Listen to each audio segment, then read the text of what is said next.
बिस्मिल्लाहिर्रहमानिर्रहीम। मेरा नाम उबैद है और ये मेरा वालिद साहब है। इनको ना सियाटिका का प्रॉब्लम था, तकरीबन 20-22 साल हो गई। उसने सर्जरी भी कराई है लेकिन कुछ अफाका नहीं हुआ। और यहाँ शिफा इंटरनेशनल और अली मेडिकल कम्प्लेक्स जो खालिकुज़्ज़मान है, बड़े बड़े डॉक्टर हमने देखे, कुछ अफाका नहीं हुआ।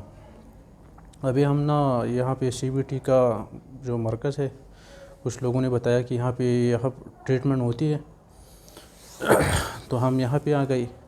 अब डॉक्टर साहब ने हमें कुछ वर्जिशें दिखाई तो अभी माशाल्लाह इनकी तबीयत पूरी ठीक हो गई। तकरीबन पहले से 50% अभी तबीयत ठीक है इनकी।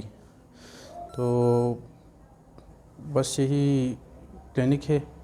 अगर कोई लोग आना चाहते हैं यहाँ पे तो आप यहाँ पे विज़िट कर लें, इंशाल्लाह बेहतर हो जाएगा।